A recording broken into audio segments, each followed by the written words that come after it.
जय हिंद साथियों, स्वागत है आप सभी का मिस्टर एग्रोनॉमिस्ट यूट्यूब चैनल पर। मैं हूं अमन, आप है मेरे साथ में एक नए सेशन के साथ। साथियों, यह एग्रीकल्चर का क्विज प्रोग्राम है। इसमें हम बात करेंगे एग्रीकल्चर से रिलेटेड क्विज के बारे में, जो एग्रोनॉमी की यहाँ एग्रोनॉमी की क्लास है। ठीक है साथियों, और यहाँ चौथी क्लास हमारी होने वाली है। अगर आपने हमारे तीनों क्लास को नहीं देखा तो जाके देख लीजिए, और प्लेलिस्ट सेक्शन में है। तो चलिए इस वीडियो की शुरुआत करते हैं। और हाँ, चैनल पर नए हैं तो चैनल को प्लीज़ लाइक एंड सब्सक्राइब कर लीजिएगा, ताकि सारे लेटेस्ट अपडेट आप तक पहुँचे। चलिए, पहला क्वेश्चन हमारा आता है, गेहूँ की बीज दर पर हेक्टेयर क्या है? यानी कि 1 हेक्टेयर में कितने गेहूँ के सीड को बोया जाता है? ये हमारा पहला क्वेश्चन है। इसको हम देखते हैं। तो गेहूं में इसमें 5 से 6 किलो, 12 से 15 किलो, 100 से 125 और 20 से 25 केजी, इसके 4 ऑप्शन हैं। जो गेहूं का सीड रेट है पर हेक्टेयर में, वो 100 से 125 किलो की है। ठीक है। और जो 5 से 6 किलोग्राम सीड है, ये सरसों के लिए होता है। किसके लिए? सरसों के लिए। और 12 से 15 किलो जो सीड होता है, ये ज्वार के लिए होता है। और 20 से 25 किलो सीड जो शंकर मक्का की वैरायटी है, शंकर मक्का, इसके लिए होता है। नेक्स्ट क्वेश्चन है, संकुल मक्का की बीज दर पर हेक्टेयर क्या होगी? अभी हमने बात किया शंकर मक्का, जिसमें 20 से 25 किलोग्राम पर हेक्टेयर सीड की आवश्यकता पड़ती है। 20 से 25 किलोग्राम पर हेक्टेयर। अब यहाँ पे संकुल मक्का की बात हो रही है। इसमें 10 से 18 केजी, 4 से 5 केजी, 80 से 100 केजी, 18 से 20 केजी। इसका राइट आंसर क्या होगा? आइए देखते हैं। इसका राइट आंसर होगा, जो संकुल मक्का की बीज दर पर हेक्टेयर में, वो होगी 18 से 20 किलोग्राम पर हेक्टेयर की दर से। ठीक है। 80 से 100 बहुत ज़्यादा है, यह नहीं होगा, क्योंकि इसके सीड वो दूरी दूरी पर लगाया जाता है। और यहाँ संकुल मक्का की बात हो रही है। 80 से 100 किलो की बात करें तो इसमें हम या जो चना के लिए है। और 4 से 5 केजी जो सीड है, ये बाजरा के लिए है। और 10 से 15 किलो सीड ये कपास के लिए। वो भी कौन सी कपास? देसी। ठीक है। नेक्स्ट आता है, मूंगफली फसल का अंतरण क्या होता है? मूंगफली जो फसल होती है उसका अंतरण क्या होता है? तो मूंगफली फसल का अंतरण 45 से 60 गुणे 10 सेंटीमीटर होता है। और 20 गुणे 10 किसका होता है? यह धान का होता है। 20 गुणे 10 धान का होता है। 60 गुणे 25 जो है, यह मक्का का होता है। किसका? मक्का का। और 30 गुणे 15 के साथियों अगर बात करें तो यहाँ मूंगफली के लिए, सॉरी, यह चना के लिए होता है। 30 गुणे 15। ठीक है। नेक्स्ट आता है हमारा, गन्ना की फसल का अंतरण क्या है? अभी हमने बात करा मूंगफली का, अब हम बात कर रहे हैं गन्ना की फसल का अंतरण। गन्ना की फसल का अंतरण क्या होगा साथियों? इसका 17 गुणे 90 सेंटीमीटर होगा। और 60 गुणे 10 से 15 सेंटीमीटर, ये जो है अरहर के लिए होता है। बोटेनिकल नेम इसका केजानस कजान है। और 50 से 20 सेंटीमीटर, 50 गुणा 20 किसका होता है?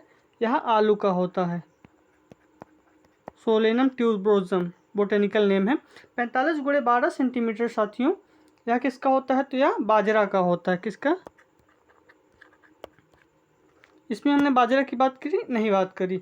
और यहाँ पे हमने बाजरा का सीड रेट देखा था। बाजरा का सीड रेट 4 से 5 किलोग्राम पर हेक्टेयर। ठीक है। यहाँ पे हमने बाजरा की जो फसल है उसका अंतराल की बात करी हमने। कितना? 45 गुणे 12 सेंटीमीटर। कपास की फसल को कितने सेंटीमीटर गहराई पर बोएं? यानी कितने डेप्थ पर इसकी बुआई की जाती है? किसकी? कपास की।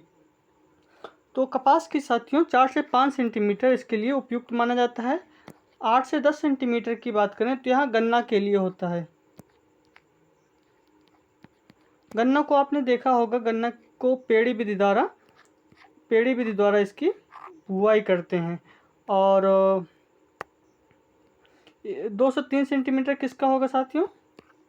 203 सेंटीमीटर यह बाजरा का होगा। किसका? बाजरा का। और 3 से 4 सेंटीमीटर यह ज्वार का होगा। यहाँ पे हमने देखिए बाजरे की फसल की अंतरण की बात करी हमने, और यहाँ पे हमने कितने डेप्थ में इसको कितनी गहराई में इसकी हम बुआई करते हैं, गहराई पर बोएं, ये हमने बात करा। ठीक है, देखिए साथियों क्वेश्चंस को इसी में सब मिल रहा है। यहाँ पे बाजरे में अंतरण की बात करी, यहाँ पे जो है बाजरे का गहराई को बात करा। अब यहाँ पे हम बात करेंगे जो कॉमन ब्रेड व्हीट है, आटा गेहूं है, वो किस स्पीसीज से संबंधित है? Triticum aestivum, Triticum durum, Triticum dicoccum, Triticum monococcum. तो इसका राइट आंसर क्या होगा? इसका राइट आंसर होगा जो ट्रिटिकम कॉमन ब्रेड व्हीट है, इसका जो है राइट आंसर होगा ट्रिटिकम एस्टिवम। ट्रिटिकम एस्टिवम इसका राइट आंसर होगा। ट्रिटिकम ड्यूरम जो होता है यह मैक्रोनिक गेहूं के लिए होता है। और ट्रिटिकम डेकोकम जो गेहूं होता है वो जो है ट्रिटिकम डाइकोकम बोलते हैं इसको, डाइकोकम, यह इमर गेहूं होता है उसके लिए होता है।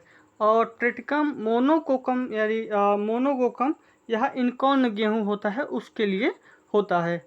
ठीक है, उस स्पीसीज से संबंधित है। कौन से? ट्रिटिकम मोनोकोकम। किस स्पीसीज से? ट्रिटिकम मोनोकोकम जो है इनकॉर्न गेहूं होता है उससे संबंधित है।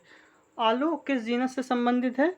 आलू यह बहुत इजी क्वेश्चन है, इसका जो सोलेनम इसका राइट आंसर होगा।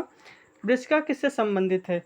तो इसमें देखिए साथियों हमने बात करा, यहाँ पे प्रश्न क्या पूछ रहा है? प्रश्न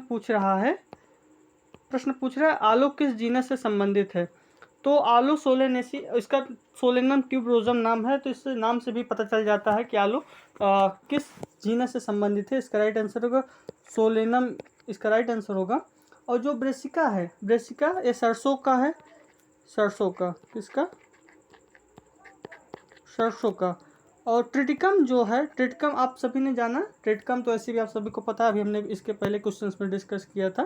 ट्रिटिकम जो है गेहूं से संबंधित है, गेहूं जीनस जो है ट्रिटिकम से संबंधित है, गेहूं जीनस ट्रिटिकम से संबंधित है। पेनिसेटम टाइफोइड्स बाजरा का बोटेनिकल नेम है। तो अगर आपका बोटेनिकल नेम पता है तो आप जो है, यहाँ पे हमने देखा भी बाजरे की गहराई के बारे में बात कर ली, सीड को कितनी गहराई पर बोया जाता है।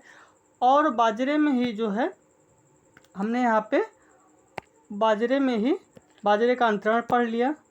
और ठीक है, बाजरे में कितने सीड रेट होता पर हेक्टेयर वो भी हमने बात कर ली। और बाजरे में कितने सेंटीमीटर पे? 203 सेंटीमीटर पे गहराई पे बोते हैं। ठीक, और बाजरे का यहाँ पे जीनस भी हमने बात कर लिया।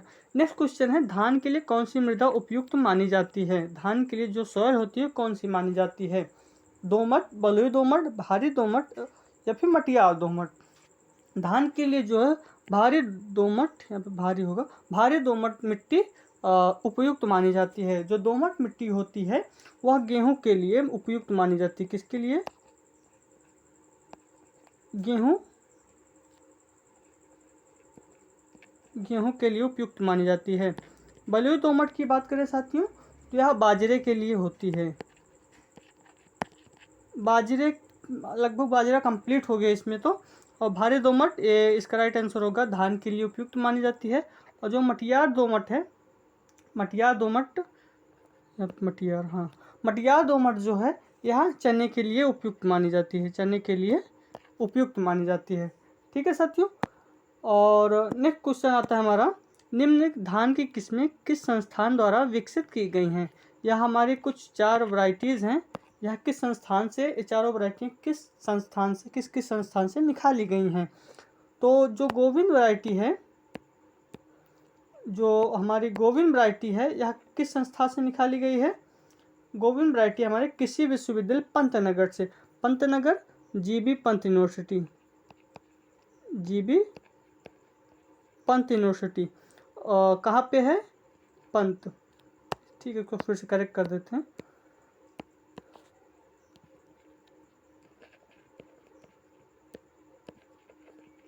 GB Pant university.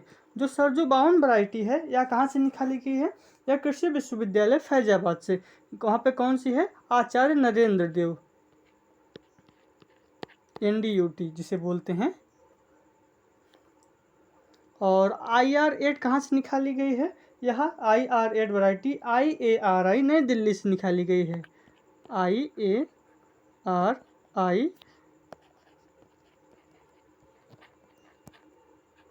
New Delhi. और VL8 एक वैरायटी है, यह कहाँ से निकाली गई है? यह विवेकानंद पर्वतीय कृषि अनुसंधान शाला अल्मोड़ा से यह निकाली गई है। ठीक है, तो ये हमारी 4 वैरायटी आज की थी जो किस संस्थान से निकाली गई है। ठीक है, तो वीडियो को यहीं पर एंड करते हैं। नेक्स्ट सेशन हम जल्द ही लाएंगे। और यह डेली रेगुलर और सीरीज चल रही है जिसमें हम यह सीरीज जो है कृषि के सभी कॉम्पिटिटिव एग्जाम्स के लिए महत्वपूर्ण है। एग्रीकल्चर सुपरवाइज़र की वैकेंसी भी आ गई, उसके लिए भी वीडियो बहुत ही हेल्पफुल होगा आप सभी के लिए। तो thanks for watching this video. मैं हूं अमन, देख रहे हैं आप मिस्टर एग्रोनॉमिस्ट यूट्यूब चैनल। मिलेंगे नेक्स्ट वीडियो में। जय हिंद, जय भारत।